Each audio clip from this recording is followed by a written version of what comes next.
स्वागत है आप सभी का हमारे YouTube चैनल पर जिसका नाम है सौरभ क्लासेस। आज मैं बीए सेमेस्टर 1 के आईआरसी पेपर जो है हमारा आईआरसी में हिस्ट्री के अंतर्गत हमारे एनईपी के अंतर्गत जो आता है उसका एक महत्वपूर्ण टॉपिक इतिहास अध्ययन के साहित्यिक शोध जिसे हम लिटरेरी सोर्सेज ऑफ हिस्ट्री, इसके लिए हम इसको आज देखेंगे। तो चलिए शुरू करते हैं। इतिहास अध्ययन के साहित्यिक स्रोतों का वर्णन। इतिहास अध्ययन के स्रोतों में साहित्यिक स्रोतों का भी काफ़ी महत्वपूर्ण स्थान है। अध्ययन की सुविधा हेतु इसे दो वर्गों में बांटा गया है, धार्मिक साहित्य एवं धर्मेतर साहित्य। धार्मिक साहित्य के अंतर्गत हिंदू धार्मिक साहित्य, बौद्ध धार्मिक साहित्य और जैन धार्मिक साहित्य आते हैं, जबकि धर्मेतर साहित्य में ऐतिहासिक ग्रंथ, नाटक, राजनीतिक एवं व्याकरण संबंधी ग्रंथ आते हैं। इन सब का संक्षिप्त वर्णन हम निम्नलिखित शीर्षकों व उपशीर्षकों द्वारा करते हैं। पहला है धार्मिक साहित्य। इसमें हिंदू धार्मिक साहित्य, इसके अंतर्गत वेद, उपवेद, वेदांग, ब्राह्मण, अरण्यक, रामायण, महाभारत तथा पुराण आदि आते हैं। इनका संक्षिप्त वर्णन निम्नलिखित है। वेद, इनकी संख्या 4 है। ऋग्वेद, यजुर्वेद, सामवेद, अथर्ववेद। वेदों में ऋग्वेद सबसे प्राचीन है। ऋग्वेद में 10 मंडल, 1028 सूक्त तथा 10,580 ऋचाएँ हैं। सामवेद में 1549 अथवा 1810 श्लोक हैं। यजुर्वेद में 40 अध्याय तथा लगभग 2000 मंत्र हैं।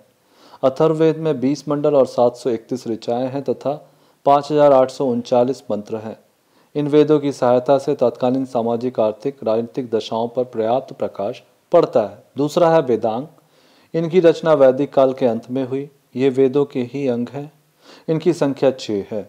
ये वेदांग है शिक्षा, कल्प, व्याकरण, निरुक्ति, छंद और ज्योतिष। तीसरा है ब्राह्मण ग्रंथ। वेदों की सरल व्याख्या ब्राह्मण ग्रंथ कहलाती है। प्रत्येक वेद के अपने ब्राह्मण ग्रंथ हैं। ये विभिन्न प्रकार के कौशिकी, ऐत्रेय, तैत्रेय, कृष्ण, शतपथ, शुक्ल, तांडव, पंचविश, जैमिनी, गोपथ आदि है। इन ब्राह्मण ग्रंथों से तत्कालीन लोगों की सामाजिक, राजनीतिक एवं धार्मिक जीवन की विशद जानकारी प्राप्त होती है। चौथा है अरण्यक। ये ग्रंथ जिनका अध्ययन वन में किया जाता था उन्हें अरण्यक का नाम दिया गया है। इसमें आत्मा, मृत्यु तथा जीवन संबंधी विषयों का वर्णन किया गया है। पांचवा है उपनिषद। ब्राह्मण ग्रंथों के अंतिम भाग को उपनिषद कहते हैं। इसमें अध्यात्म विद्या के गूढ़ रहस्यों का बड़े ही सुंदर ढंग से विवेचनात्मक वर्णन प्रस्तुत किया गया है। इसकी संख्या 108 है। छठा है स्मृतियाँ। वैदिक आर्यों की कानून संबंधी ग्रंथ स्मृतियाँ हैं। उसमें वैदिक आर्यों के दैनिक जीवन के विषय, नियम एवं उपनियम आदि का वर्णन मिलता है। कुछ प्रमुख स्मृतियाँ मनुस्मृति, नारद स्मृति, याज्ञवल्क्य स्मृति, पराशर स्मृति आदि है। सातवां है रामायण तथा महाभारत। महर्षि वाल्मीकि द्वारा लिखित रामायण तथा वेदव्यास द्वारा लिखित महाभारत हिंदुओं के दो प्रसिद्ध महाकाव्य हैं जो संभवतः ऐतिहासिक तथ्यों पर आधारित हैं। आठवां है पुराण। ऐतिहासिक तथ्यों की जानकारी प्राप्त करने के लिए पुराण एक महत्वपूर्ण स्रोत है। इन पुराणों से प्राचीन राजवंशों तथा इनके क्रियाकलापों का ज्ञान प्राप्त होता है। ये पुराण वर्तमान रूप में संभवतः ईसा की 3री और 4वीं शताब्दी में लिखे गए। इन पुराणों में ब्रह्म, मत्स्य, विष्णु, भागवत, अग्नि, शिव, मार्कंडेय तथा गरुड़ पुराण महत्वपूर्ण है। दूसरा जो हमारा है वो है बौद्ध साहित्य।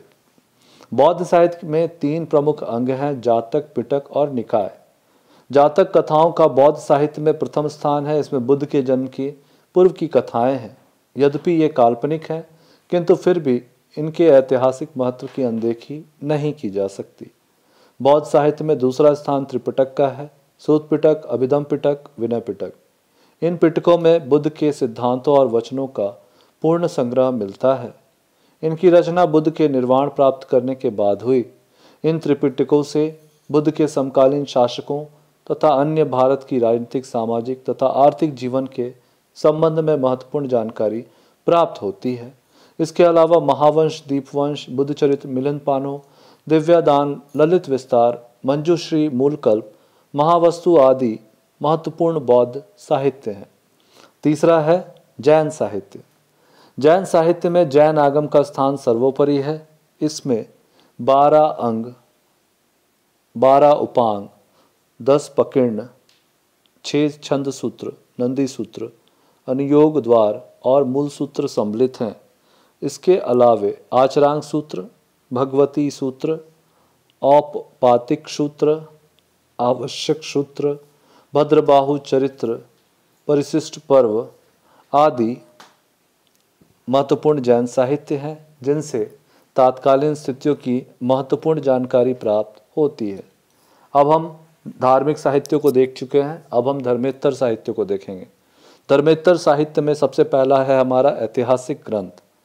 ऐतिहासिक ग्रंथ में सबसे संबंधित शासकों व राज्यों के विषय में राजनीतिक, सामाजिक, आर्थिक व धार्मिक अवस्था का यथोचित ज्ञान प्राप्त होता है। ऐतिहासिक ग्रंथों में गार्गी संहिता, शुक्र नीति सार, राजतरंगिणी, हर्षचरित्र, मुद्रा राक्षस, पृथ्वीराज रासो, प्रबंध चिंतामणि आदि है। दूसरा है राजनीतिक एवं व्याकरण ग्रंथ। इस प्रकार के ग्रंथों के अंतर्गत कौटिल्य का अर्थशास्त्र, कामंदक का नीति शास्त्र, पाणिनि का अष्टाध्यायी, पतंजलि का महाभाष्य आदि ग्रंथों को रखा जाता है।